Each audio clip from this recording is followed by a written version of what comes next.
प्यारे बच्चों नमस्कार। आज हम वर्गमूल पढ़ेंगे। वर्ग हमने बता दिया किसी संख्या का वर्ग क्या होता है, कैसे निकालते हैं, ज्ञात करते हैं, सरल समीकरण के द्वारा कैसे करते हैं और उनमें क्या क्या गुण होते हैं वर्ग संख्याओं में। आज हम वर्गमूल पर डिस्कस करेंगे। वर्गमूल क्या है? जिस तरह से अगर हम एक संख्या उसको उसी से गुणा करें, कोई संख्या a है उसको उसी संख्या से a से गुणा करें तो ये a स्क्वायर होगा, a का वर्ग होगा, a का वर्ग होगा। और a का वर्गमूल a स्क्वायर का वर्गमूल क्या होगा? वो a होगा। यानी कि a का वर्ग तो a स्क्वायर है और a स्क्वायर का वर्ग है, वर्गमूल कितना होगा? a। इसी प्रकार से जैसे 5 का वर्ग है 25 और 25 का वर्गमूल, ये वर्गमूल का निशान है, ये कितना होगा? 5। 25 का वर्गमूल कितना होगा? 5। ये वर्गमूल का निशान है। इस तरह से ये निशान किसका है? वर्गमूल का। ये वर्गमूल का निशान है।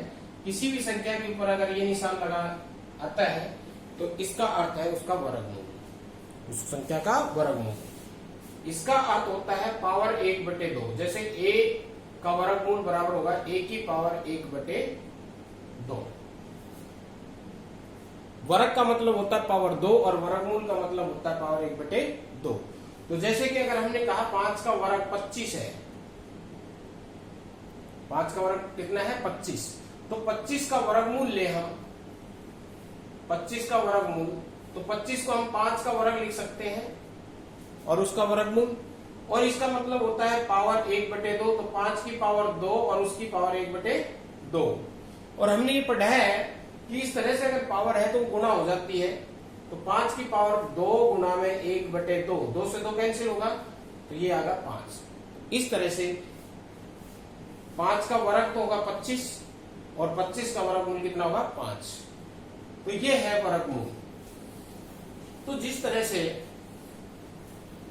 हमने वर्ग में देखा था किसी संख्या का इकाई का अंक जो है उसके आधार पर हम उसके वर्ग का इकाई का अंक बता सकते थे कि किसी भी संख्या के में अगर इकाई का अंक 1 है और 9 है तो उसके वर्ग में इकाई का अंक कितना होगा? 1। 2 और 8 है तो कितना होगा? 4। 3 और 7 है, एक ऊपर से एक नीचे से, इस तरह से 3 और 7 है तो होगा 9। 4 और 6 है तो होगा 6। 5 है तो 5 और 0 है तो 0। और किसी भी पूर्ण वर्ग संख्या में इकाई का अंक 2, 3, 7, 8 नहीं हो सकता। तो उसी प्रकार से हम वर्गमूल में उसका उल्टा हो जाएगा। किसी संख्या में, ये है संख्या में इकाई का अंक,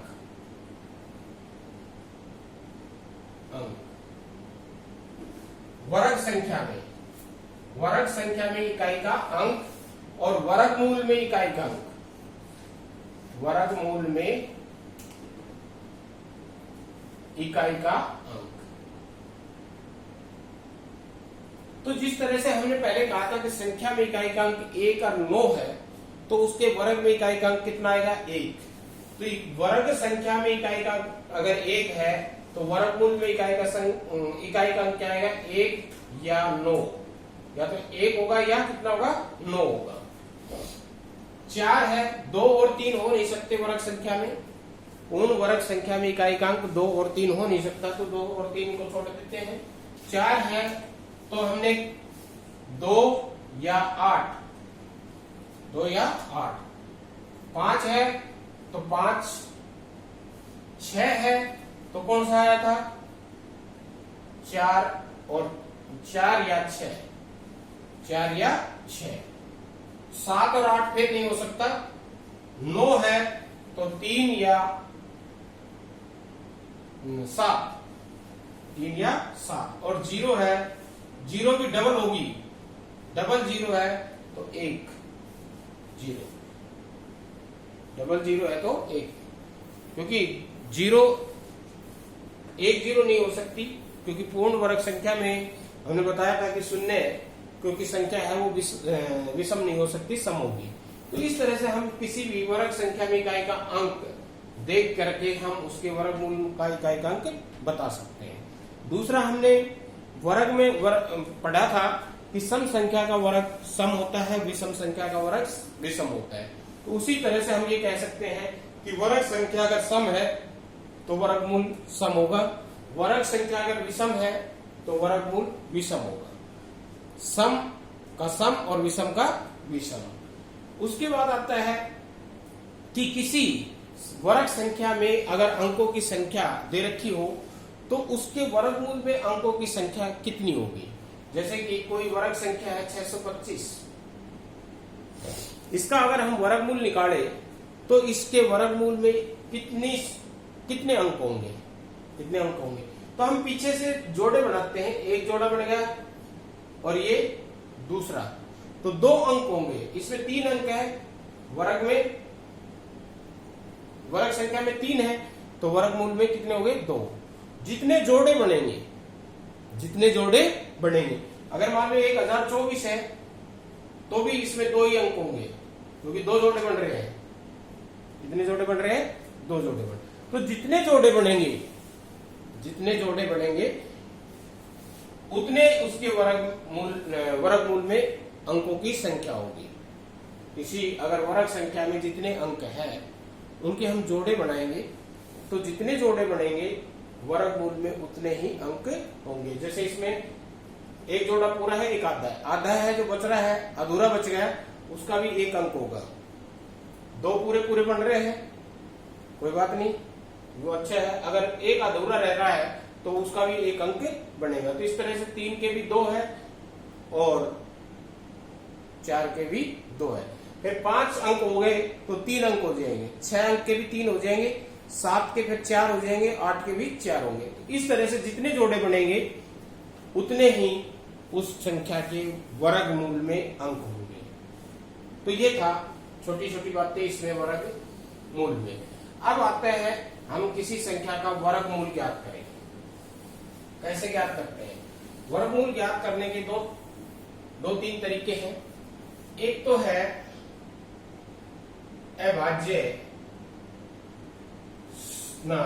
विषम संख्याओं के योग के रूप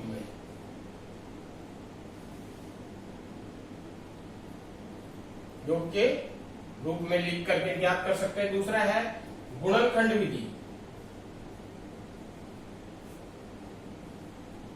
और तीसरी है भाग विधि।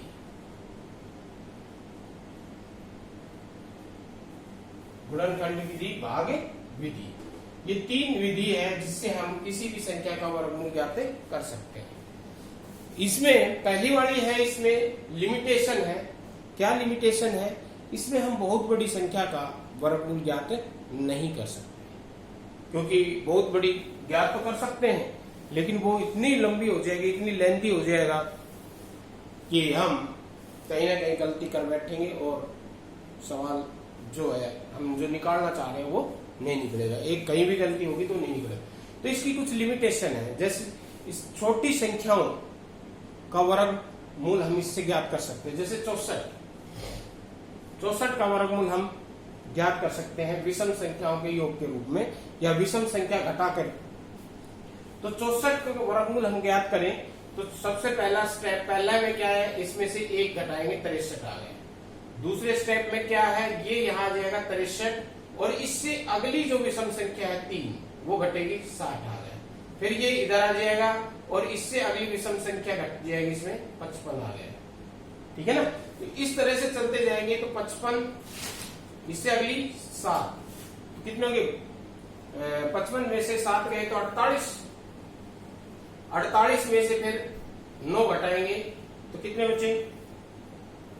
39, 39 में से फिर 11 घटाएंगे, ये बढ़ते चले जाएंगे, 11 घटाएंगे तो 28, 28 में से अब 13 घटाएंगे तो कितने बचे? 15, और 15 में से फिर 15 घटाएंगे, कितना बचा? 0। जब ये लास्ट में 0 आ जाए और पूर्ण वर्ग संख्या हुई तो ये 0 अवश्य आएगा, 0 अवश्य आएगा। तो जहां 0 आए हम वहां रुक जाएंगे। तो ये पहला, दूसरा, तीसरा, चौथा, 5, 6, 7, 8, यानी कि 8 बार हमें घटाने पड़े। 8 बार विषम संख्या घटानी पड़ी। कितनी बार घटानी पड़ी? 8 बार। तो इसका अर्थ है 64 का वर्गमूल है वो 8 है। 64 का वर्गमूल कितना है? 8।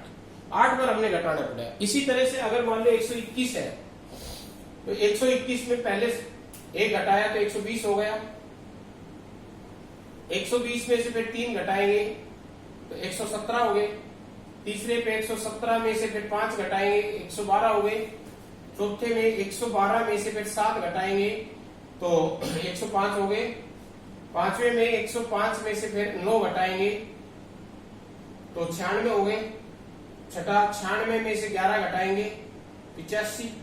85 में से 13 घटाएंगे 72, और 72 में से फिर 15 घटाएंगे 57। कितने हो गए? 57। 9 पे 57 में से फिर 17 घटाएंगे तो कितने हो गए? 40। और 10 में 40 में से फिर 19 घटाएंगे तो कितना बचा? 21। और 11वें नंबर पे आया 21 में से फिर 21 घटाएंगे तो 0। ये बढ़ते क्रम में है सारे विषम संख्याएं जो है 1, 3, 5, 7, 9, 11, 13, 15, 17, 19, 20। इनमें 1 से शुरू करके हम आगे बढ़ते चले जाएंगे। तो कौन से स्टेप पे होगा? 11 बार हमें विषम संख्या घटानी पड़ी। तो इसका अर्थ है 121 का वर्गमूल है वो कितना है? 11। 121 का वर्गमूल कितना होगा? 11। तो इस विधि से हम किसी भी संख्या का वर्गमूल हम ज्ञात कर सकते हैं। लेकिन इसकी मैंने बताया कि लिमिटेशन है। लिमिटेशन क्या है कि हम बहुत बड़ी संख्या, अगर ये तो 2 अंकों की संख्या थी, ये 3 अंकों की संख्या थी, अगर 5 या 6 अंकों की संख्या लें तो फिर ये बहुत लेंदी हो जाएगा। घटाते चलो और हम कहीं ना कहीं गलती कर बैठेंगे। तो ये एक थी विषम संख्याओं के योग के रूप में। अगर हम इनको योग करें, इनका सबका योग करें तो वो कितना आएगा? 121। ये तुमने वर्ग ज्ञात करने में वर्ग ज्ञात किया था तब भी इस विधि का प्रयोग किया था। तो ये था। दूसरी विधि है गुणनखंड विधि। इससे वो बढ़िया है, इससे थोड़ी सी अच्छी है विधि, बेटर है इससे हम गुणनखंड विधि से क्या करते हैं?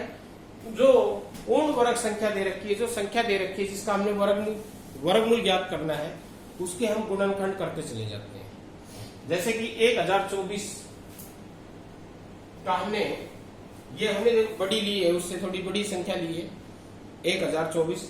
तो पहले हमने 2 अंकों की, 3 अंकों की ली थी, अब हमने 4 अंकों की संख्या ली। तो गुणनखंड विधि से हम 1024 का वर्गमूल ज्ञात करें। कैसे ज्ञात करेंगे? 1024 के हम गुणनखंड कर देंगे। गुणनखंड करना सभी को आ रहा है? आता है। सम संख्या है, 2 से भाग चली जाएगी। ये सारी जो है ये अभाज्य संख्या आनी चाहिए। कैसे आनी चाहिए? अभाज्य संख्या। तो 2 अभाज्य संख्या है, 2 5 10, 2 एकम 2, 2 दूनी 4।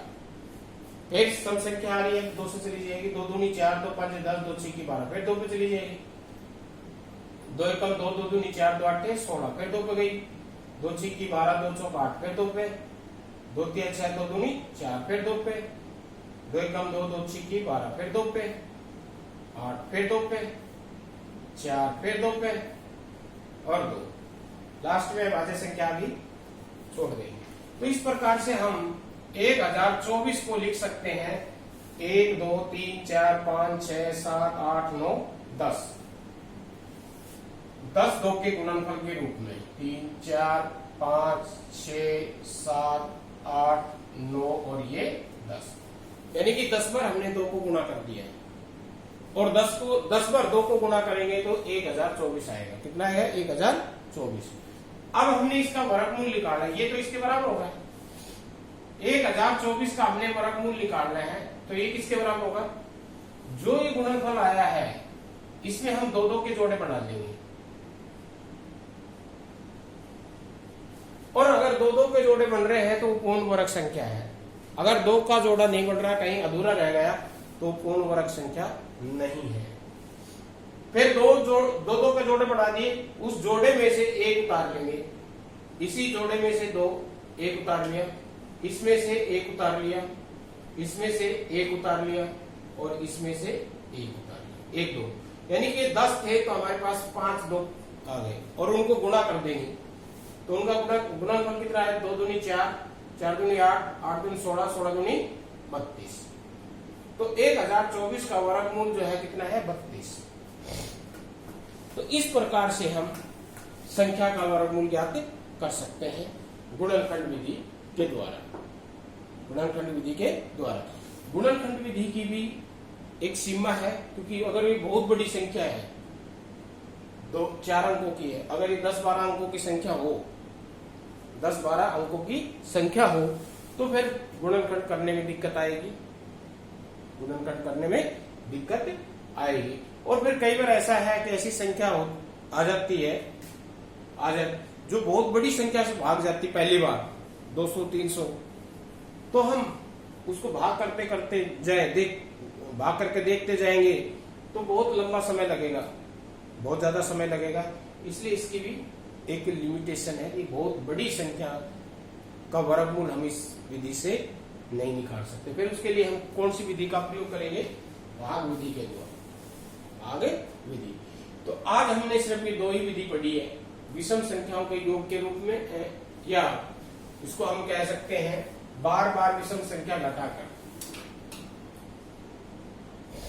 बार बार विषम संख्या घटाकर, बार बार विषम संख्या घटाकर, यानी कि हम बार बार विषम संख्या घटा रहे हैं और उस विधि से हम किसी भी संख्या का वर्गमूल ज्ञात कर सकते हैं, पूर्ण वर्ग संख्या का।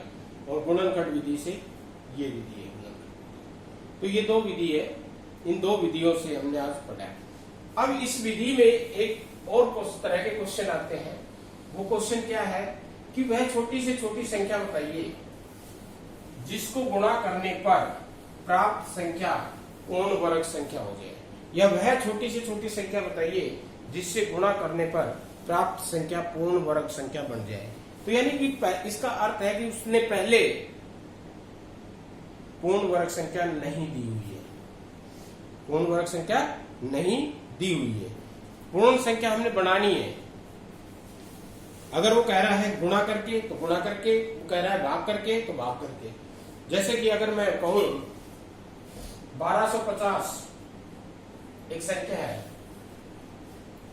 पूर्ण वर्ग संख्या है ये नहीं है, क्यों, लास्ट में 1 0 आ रही है, यानी कि विषम बार जो शून्य है वो विषम है संख्या में, तो इसलिए पूर्ण वर्ग संख्या नहीं है। पहले ही कहेगा वो कि ऐसी छोटी से छोटी संख्या बताइए जिससे गुणा या भाग करने पर प्राप्त संख्या पूर्ण वर्ग संख्या बन जाए। तो पहले ही कह रहा है कि वो पूर्ण वर्ग संख्या नहीं है। अब हमें वह छोटी से छोटी संख्या निकालनी है जिससे गुणा करने पर प्राप्त संख्या पूर्ण वर्ग संख्या बन जाए। तो हम इसका गुणनखंड करेंगे उसी तरह से, 2 की 12, 2 दूनी 4, 2 5 10। अभी 2 से नहीं जा रही, अभी 5 से जाएगी, 5 1 5, 5 दूनी 10, 5 5 25, फिर 5 पे गई, 5 दूनी 10, 5 5 25, फिर 5 पे गई। तो यानी कि ये आगा 1250 बराबर होगा 2 गुना में 5 गुना 5 गुना 5 गुना 5। ये जोड़ा बन गया, ये जोड़ा बन गया, ये अधूरा रह गया, अधूरा रह गया। मैंने बताया था कि अगर अधूरा रह जाता है जोड़ा तो वह पूर्ण वर्ग संख्या नहीं है, तो ये पूर्ण वर्ग संख्या नहीं है। अब वो कह रहा है कि वह छोटी से छोटी संख्या बताइए जिससे गुणा करने पर प्राप्त संख्या पूर्ण वर्ग संख्या बन जाए। तो सबसे पहले अगर हमें गुणा करना है तो ऐसी संख्या से गुणा करें कि ये जोड़ा पूरा बन जाए। कौन सी संख्या है वो जिससे अगर हम इसको गुणा करें, इसको, कि जोड़े सारे पूरे बन जाए? तो वह संख्या क्या है, 2। ये 2 अधूरा है, तो अगर 2 को 2 से गुणा कर दे तो ये जोड़ा पूरा बन गया, बन जाएगा नहीं बन गया? तो अगर ये जोड़ा बन गया तो ये जोड़ा पहले बन रहा है, ये जोड़ा पहले ही बन रहा है, तो सारे जोड़े बन जाएंगे, तो ये पूर्ण वर्ग संख्या हो जाएगी। तो ध्यान लिखेंगे, छोटी से छोटी वह छोटी से छोटी संख्या, छोटी से छोटी संख्या क्या है, 2 है, जिससे गुणा करने पर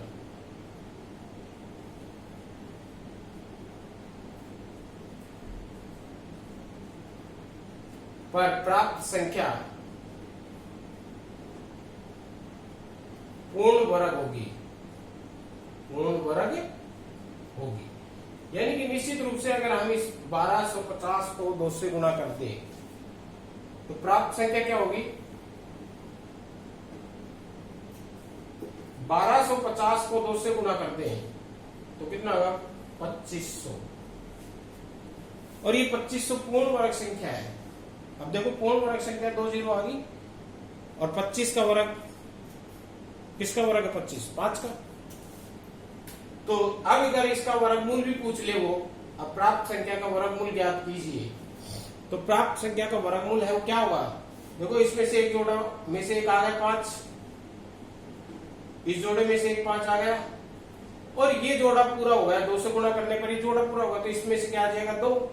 तो इस तरह से 5 5 25, 25 दूनी 50। तो इसका वर्गमूल है वो कितना हो जाएगा? 50। कितना हो जाएगा? 50। इसमें वो पूछ सकता है कि वह छोटी से छोटी संख्या ज्ञात कीजिए जिससे भाग करने पर प्राप्त संख्या पूर्ण वर्ग संख्या बन जाए। इसमें गुणा में भाग में संख्या वही आएगी।